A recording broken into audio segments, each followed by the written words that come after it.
दो हादसे हुए हमारे साथ। एक तो हम किसी ने हमारा अनफॉर्चुनेटली बैग चोरी कर लिया।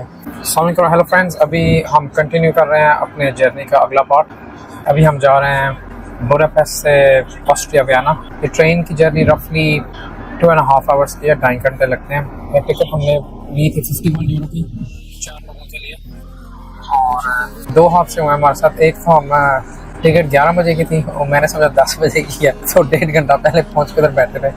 और दूसरा जो बड़ा हादसा है, किसी ने हमारा अनफॉर्चुनेटली बैग चोरी कर लिया। बैग में था मोहम्मद मूसा का मिल्क था, मोहम्मद इब्राहिम की सारी फूड थी, हमारे स्लिपर्स और बाकी चीज़ें थी। तो काफ़ी पहले जाके वियना में भी हमें शॉपिंग करनी पड़ेगी। बट ऑनेस्टली ये कंपनी का नाम है रीगो जेट, ये कंपनी है जी। इसकी ट्रेन में बैठे ऑनेस्टली एब्सोल्युटली ब्रिलियंट। कौन सी ट्रेन कंपनी है, free water bottle, free coffee, हर बंदा 2 कॉफ़ी के कप कर सकता है।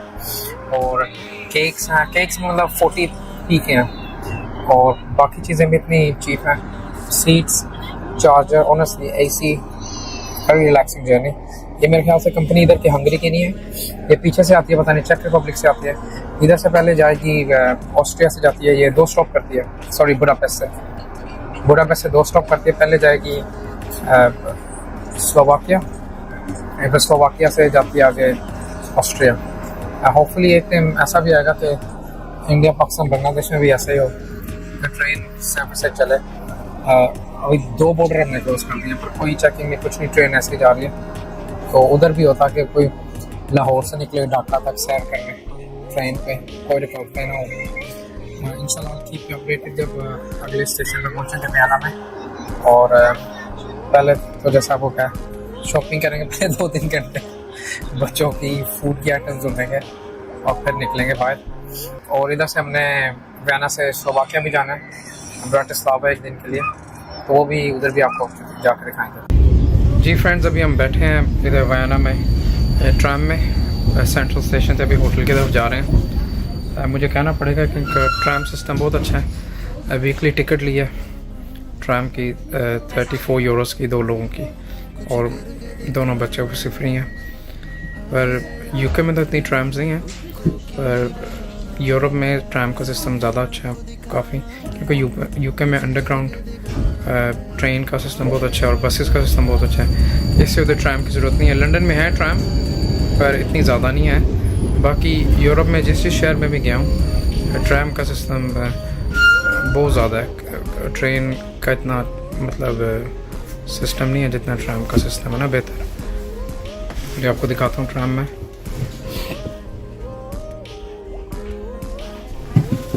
जैसे लंदन में अंडरग्राउंड सिस्टम है, जितना अच्छा उतना अच्छा है इन मुल्कों में ट्राम का सिस्टम है।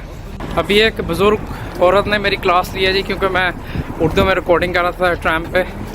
उसने कहा जी कि प्लीज़ स्टॉप करो, क्योंकि उसके कानों पे नागवार गुजर रहा है। यह जी होटल का कमरा वियना में। ये देख सकते हैं किचन, टेबल, टीवी, और ये जी टॉयलेट और शावर, वो बॉर्डर पड़ी हुई है, और ये जी बेड। जो हंगरी में था उसी 3 स्टोरी पे था हमारा फ्लैट, उससे थोड़ा सा डिफरेंट है। और ये है जी विंडो से नज़ारा। हम 6th फ्लोर पे हैं इस वक्त हम खड़े हैं श्रोनब्रुन पैलेस के बाहर।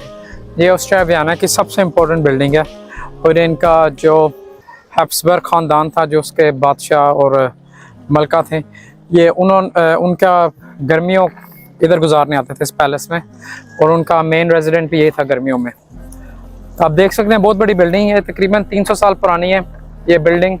और इसका जो गार्डन है, और जो मरिया ट्रीसा थी जिसका आपको कल स्टैचू दिखाया था, ये उसके ज़माने में उसने ये सारा रीमॉडल करके दोबारा बनवाया था। तो आज जो नक्शा है ये बिल्कुल उसके मॉडल के मुताबिक है, क्योंकि ये पैलेस उसे जहेज़ में मिला था। और उसका जो हस्बैंड था फ्रैंक जोसेफ, उसने वो सबसे ज़्यादा देर उसने हुकूमत की है इस मुल्क पे, 40 साल, और उसके दौरे हुकूमत में भी इसका काफ़ी काम हुआ है। ये आ गए हम जी पैलेस की साइड पे और ये है जी प्रीवी गार्डन। इस वक्त भी हम व्यूवर्स प्रीवी गार्डन में ही हैं और ये देखें इधर उन्होंने आर्च बनाई हुई है बहुत सी खूबसूरत, चारों तरफ इसके लगे हुए हैं जी प्लांट्स। बाहर इतनी शिद्दत की गर्मी है और इसके अंदर ठंडी हवाएं चल रही हैं माशाल्लाह। ये देखें जी पीछे ये थैंक यू, ये देखें इतना खूबसूरत ये इन्होंने। अच्छा 2-3 आर्चेस बनाई हुई हैं ऐसे, जैसे 4 इसके इर्द गिर्द गार्डन हैं। कोशिश करूँगा चारों में लेके जाऊँ। जो बड़ा गार्डन है वो थोड़ा सा दिखाऊँगा, ओबियसली ये पूरा गार्डन सारे देखने में 1 दिन चाहिए। ये देखें जी अभी दूसरी साइड पे करता हूँ। ये देखें दूसरी आर्च है और ये देखें जी ये इसका बाहर से व्यू है खूबसूरत। और दरवाजे दोनों तरफ खुले हैं, आपने जहाँ निकलना है निकलें। देखें दोबारा इस आर्च के नीचे आ जाएं तो इस तरीके से ये बहुत अच्छा इंतज़ाम हुआ हुआ है जी इधर। ये देखें जी उन्होंने छोटा सा प्लेटफॉर्म बनाया हुआ है ऊपर ऑब्जर्व करने के लिए। ये देखें जी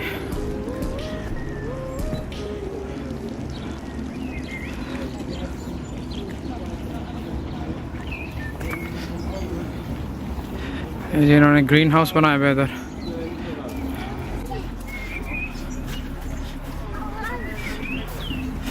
ये पब्लिक गार्डन है ये सारा, इधर आप निकल के फिर सकते हैं, पर ऑब्वियसली जैसे मैंने कहा पूरा दिन आप फिर सकते हैं और पूरा गार्डन नहीं देख सकेंगे, इतना बड़ा है ये। वो देख रहे हैं आप कितना दूर तक है। और ये है जी बेबी गार्डन, ये देखें जी ये जी बेबी गार्डन।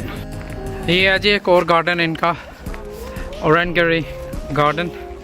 ये मेरे ख्याल से इधर पौधे उगाते हैं गमलों में और जैसे ही वो बड़े हो जाते हैं जैसे इन्हें पार्क्स में और जगह लगा देते हैं। ये देखें जी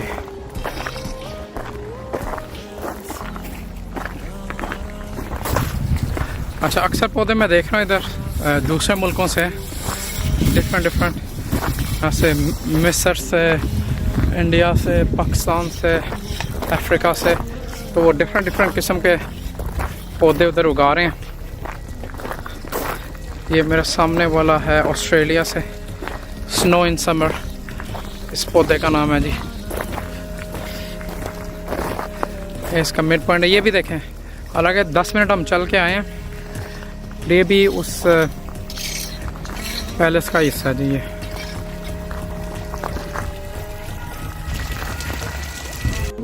ये है जी गाइस ओरेंगरी। इधर पुराने ज़माने में डिफरेंट प्लांट्स उगाते थे और नीचे इस फ्लोर की हीटिंग लगी हुई है ताकि जो डेलिकेट प्लांट्स हैं जिन्हें ज़्यादा हीट चाहिए वो इधर ज़िंदा रह सके। पहाड़ी पर चढ़ रहे हैं अभी और ये इधर से देखें पैलेस का व्यू और इस महल के पीछे वो देखें पूरे शहर का व्यू है जी। दोस्तों आर्च इन्होंने बनाई हुई है बिल्कुल महल के सामने, तो अब इसके ऊपर चढ़ेंगे तो मैं आपको नज़ारा दिखाता हूँ। ये महल है, ये इसके अंदर ना सिर्फ उन्होंने 35 कमरे दिखाए हैं हमें और इसमें तकरीबन 1500 कमरे हैं।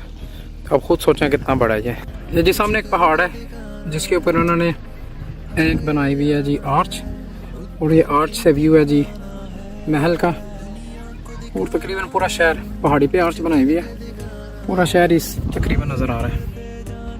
और ये देखें जी थोड़ा सा पूल से बने हुए हैं जी, पॉन्ड से। और दूसरी साइड पे इस साइड से भी शहर नज़र आ रहा है जी। और इस साइड पे इन्होंने कुछ बनना ही नहीं दिया था जब इनका महल इधर बन गया था।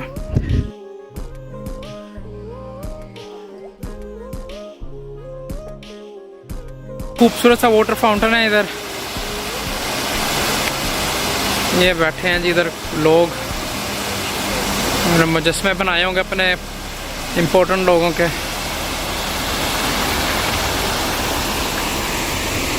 और ये जी एक और गार्डन है और ये रहा जी महल। ये भी एक मोनूमेंट है जी, ये भी महल के एरिया में ही है। इस वक्त हम इस अमेजिंग बिल्डिंग के बाहर, इसका नाम है जी सेंट स्टीवंस चर्च और ये चर्च 900 साल पुराना है और ये इस शहर की सबसे इम्पोर्टेंट रिलीजियस जगह है। क्योंकि ये 900 साल पुराना है जो हैब्सबर्ग इधर का शाही ख़ानदान है और उस मुल्क के ज़्यादातर अहम फैसले और अहम चीज़ें इसी चर्च के अंदर हुई हैं।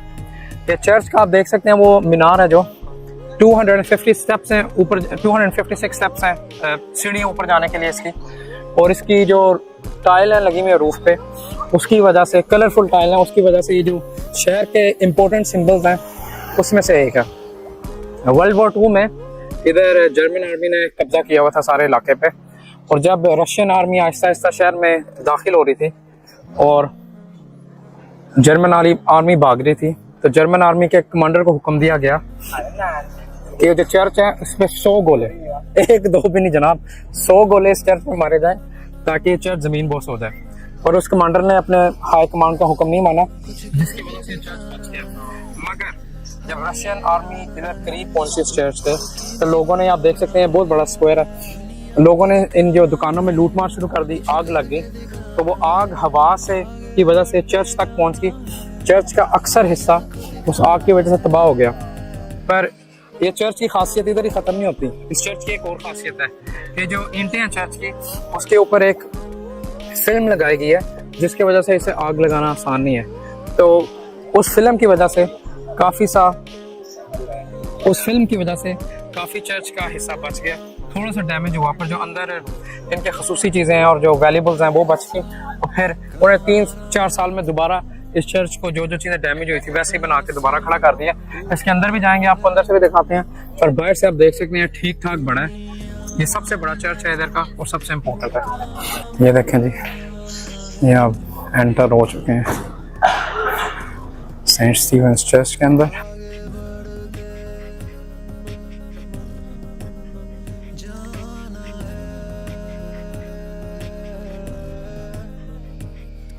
क्योंकि कल संडे है, इनकी वजह से संडे को गैदरिंग होती है, उसकी वजह से इन्हें बंद किया हुआ है। काफ़ी बड़ा चर्च है।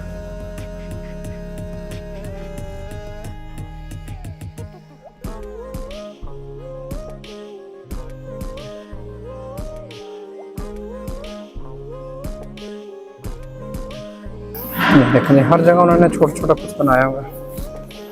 वो मदर टेरेसा की तस्वीर रखी हुई है जो उधर, ये भी सेंट बन चुकी है मदर टेरेसा। उसने इंडिया में बेचारी ने गरीबों की बहुत मदद की।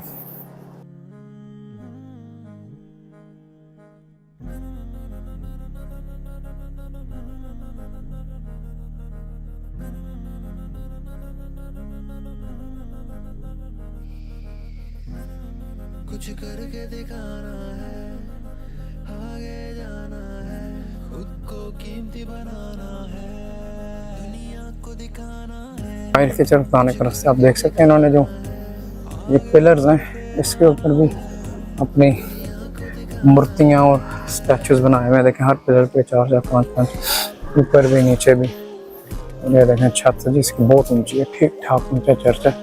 वो तो आपसे बाहर से आपने देख ही लिया होगा। ये देखें ये टावर के ऊपर जा रहे हैं। सॉरी, इसकी 343 सीढ़ियाँ।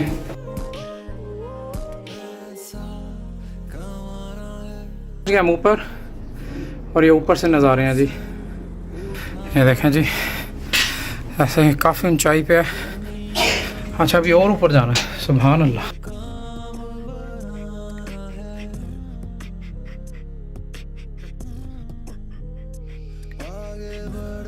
पहुंचे फुल, इधर से आप देखें कितना ऊंचा आ गया। मैं चारों तरफ को आपको दिखाता हूँ।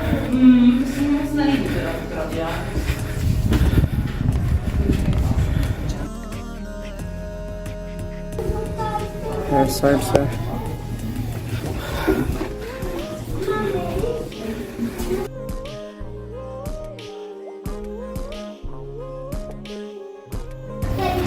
इस साइड से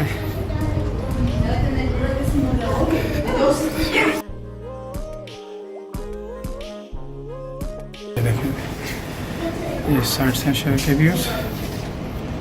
अच्छा जी, ऊपर से उन्होंने बंद किया हुआ है, तो इधर से एंजॉय करें जनाब। ये देखें जी, ये कलरफुल रूफ चर्च की आप देख सकते हैं, डिफरेंट कलर की टाइल लगाई हुई है उन्होंने। इसकी वजह से ये बहुत फेमस है जी।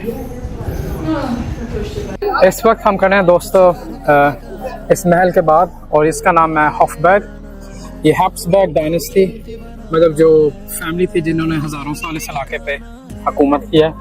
सर्दियों में ये उनका महल था, ये इधर रहते थे, और गर्मियों में श्रॉनबॉर्न महल है जो आपको दिखाया, गर्मियों में उधर रहते थे। ये महल तकरीबन 800 साल पुराना है, और अभी तो बस इधर बादशाहत ख़त्म हो गया, और अभी ये प्रेसिडेंट इधर रहता है। पर 800 साल में काफ़ी चेंजेस हुए हैं इधर, और आप देख सकते हैं बिल्कुल सिटी सेंटर के अंदर, वो कितना खूबसूरत है। ये जनाब लड़ रहे हैं सांपों के साथ, ये बंदा देखें सांप को छाड़ने लगा, और उधर वाला एंड वाला शेरों के साथ लड़ रहा है, ये मिडिल वाला इंसान के साथ लड़ रहा है। ये देखें जी, ये आगे जाता हूँ, आगे जाके आपको दिखाता हूँ इसका। ये जी हम एंटर हो गए इधर, और ये देखें जी, ये देखें ये कितना खूबसूरत है जी। इसका डोम है जी।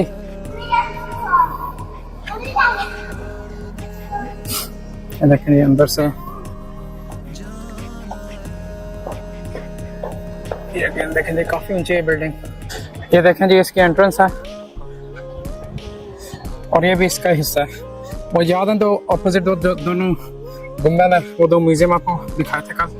ये देखें जी, ये भी अभी इसका हिस्सा है। ये भी बहुत बड़ा महल है, जैसे इनका गर्मियों में जहाँ रहते थे वो इतना बड़ा महल था, वैसे इनका सर्दियों का महल भी बहुत बड़ा है। देखें जी, और जैसे मैंने कहा इसकी बेटियां थी मरिया टेरेसा की 11, तो उसने ज़्यादातर की शादी दूसरे मुल्कों के बादशाहों के साथ की थी ताकि लड़ाइयाँ ना हो, और इस वजह से जंगों के बजाय इनके पैसे ज़्यादा महलों पे लगे हैं। ये दूसरी साइड है हॉफबर्ग महल की, जैसे मैंने आपको दिखाया ये बहुत बड़ा है, और ये उसके दोनों साइड पे म्यूजियम थे जो कल आपको दिखाए हैं। ये भी महल का हिस्सा है, पर इस वक्त इन्होंने इसे लाइब्रेरी में बना दिया, ऑस्ट्रियन नेशनल लाइब्रेरी, और इस लाइब्रेरी में 1 करोड़ और 20 लाख किताबें और आइटम्स हैं इस लाइब्रेरी में। इस वक्त जी मैं वॉक करके जा रहा हूँ जो इनकी पार्लियामेंट बिल्डिंग है, जहाँ मतलब इनकी नेशनल असम्बली और इनकी जो सेनेट है वो बैठती है। ओबीसी सेनेट तो नहीं कहते इस मुल्क में, डिफरेंट नाम है इसका, तो ये मैं आपको दिखाता हूँ। जैसे मैंने आपको बताया था कल भी, बुडापेस्ट में भी ऐसे एक बिल्डिंग थी। ये जो पिलर्स वाली बिल्डिंग है ये तकरीबन हर यूरोपियन शहर में होंगी जी। ये देखें जी, ये है इनकी नेशनल असम्बली और सेनेट हाउस। आजकल इलेक्शन हो रहे हैं, बुडापेस्ट में 6 जून को वोटिंग थी, इधर 9 जून को वोटिंग है।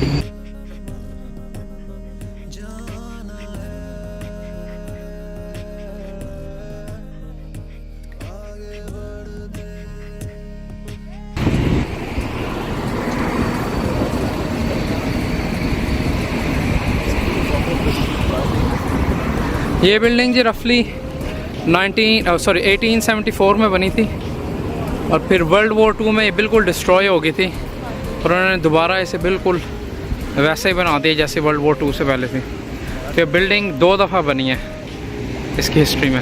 नेक्स्ट हम खड़े हैं वियना सिटी हॉल की बिल्डिंग के बाहर। ये मेयर का ऑफिस भी है, और ये बल्दिया और सिटी काउंसिल का ऑफिस भी है। आप देख सकते हैं कितनी खूबसूरत बिल्डिंग है। इसे 11 साल लगे थे कंप्लीशन में।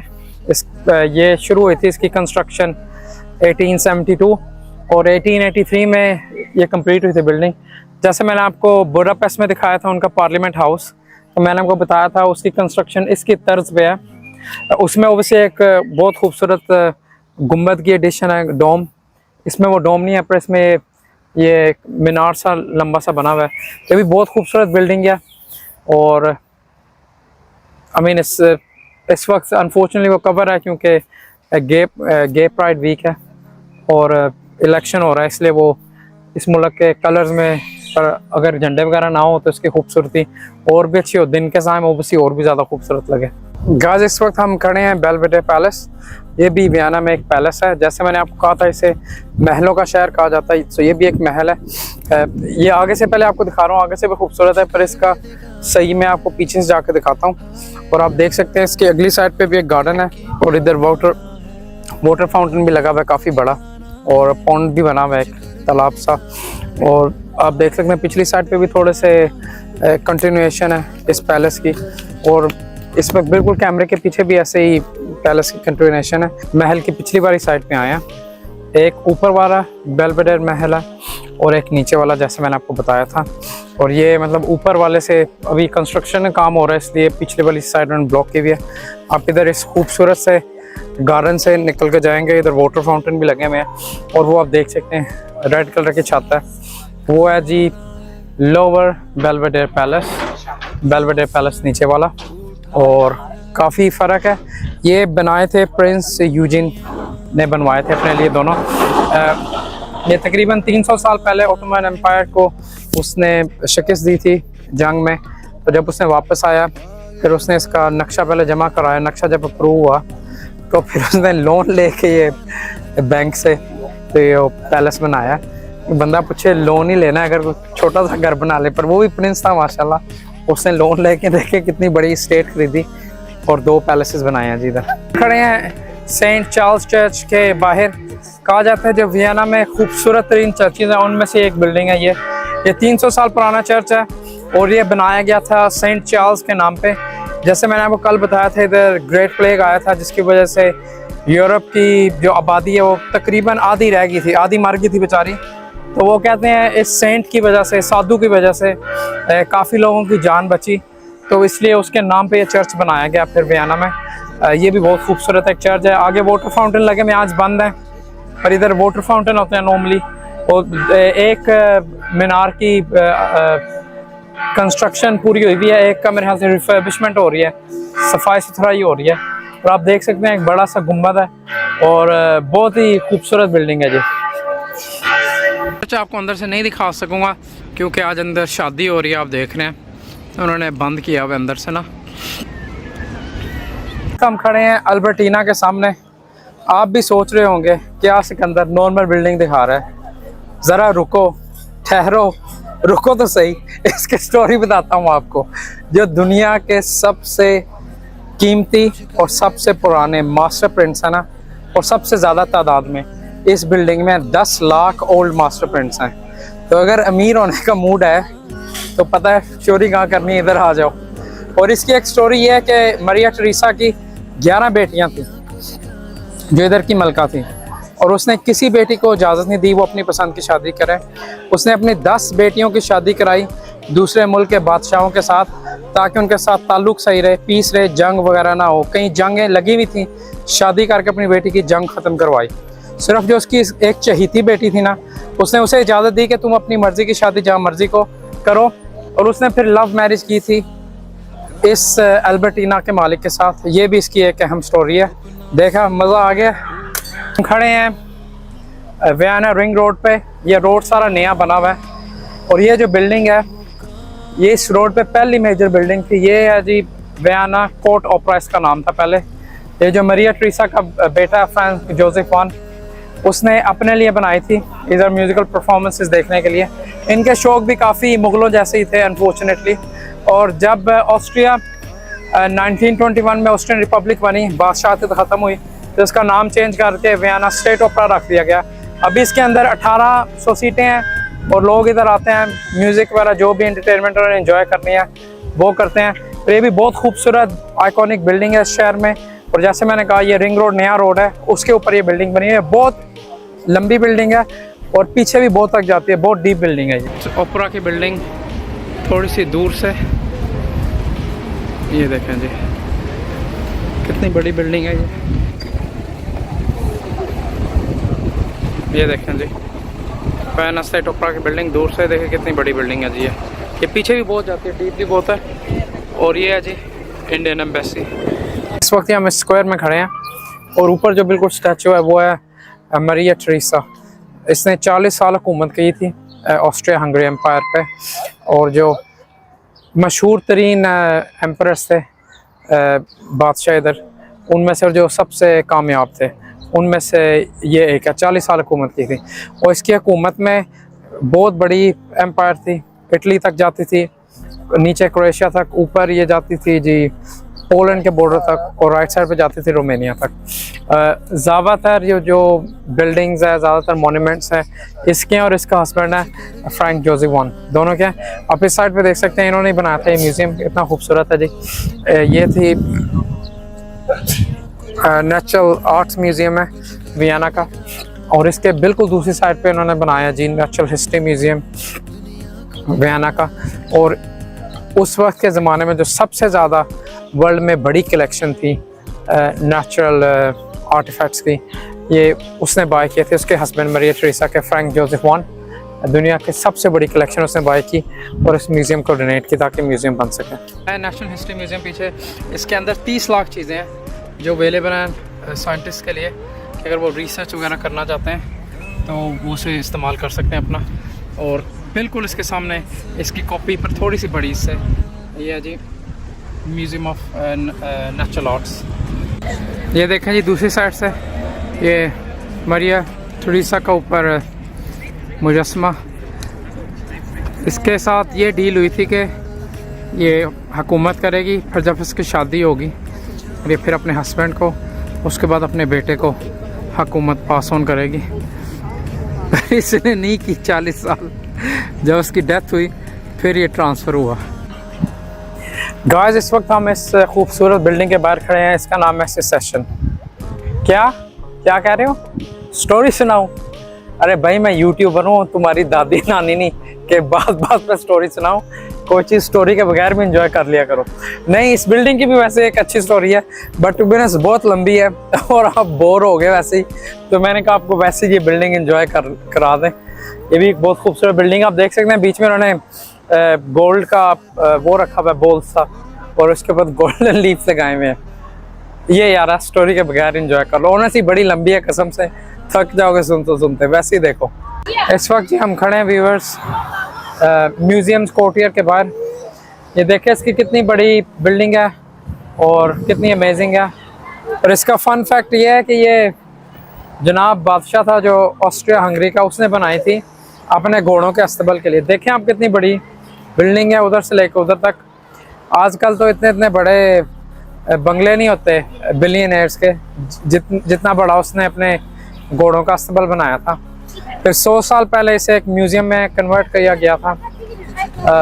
बस ये आपको बताना चाहता हूँ कि कितने ये फजूल खर्च होते थे और कितने अमीर होते थे। और अनफॉर्चुनेटली ऐसे काम ही होते हैं फिर जब कोई चेक एंड बैलेंस ना रहे, बादशाह जो मर्जी करता फिरे। कि वो शहर के मिडल में उसने इतनी ज़्यादा जगह ली और इतनी बड़ी बिल्डिंग बनाई सिर्फ अपने घोड़ों के लिए। तो वेरी रिच किंग इंडीड। इस पूरी बिल्डिंग का जो उसने अपने घोड़ों के लिए बनवाई थी बादशाह ने, और फिर बाद में से म्यूजियम में कन्वर्ट किया गया। ये देखें जी इधर कितना अच्छा स्क्वायर है, हर बंदा अंदर चला ही हुआ। बारिश बहुत हो रही है but the show must go on. ये इधर इसलिए आया हूँ कि ये जो सामने है ना, ये है सेंट पीटर्स चर्च है जी। ये हज़ारों साल पुराना है। ये इस शहर में पहला चर्च था। ओबियसली ये बिल्डिंग थोड़ी सी मॉडिफाई हुई है उसके बाद, पर जब रोमन ने इधर मतलब आए थे तो जहाँ उनके सोल्जर्स ने आके अपना पड़ाव डाला था ना, ये उस जगह रोमन कैथोलिक चर्च है। तो इस शहर में सबसे पुराना चर्च ये है, हज़ारों साल पुराना। ये देखें जी, ऑब्वियसली इसे मॉडिफाइड किया गया, वक्त के साथ साथ इसकी तामीर दोबारा की गई है। और ये देखें जी कितना अच्छा स्क्वायर है जी। ये बुडापेस्ट में वेदर कह रहा था बारिश होगी, उधर बारिश हुई नहीं इतनी।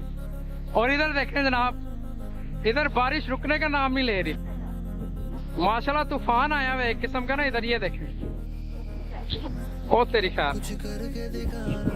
आंधी तूफान आया हुआ जी।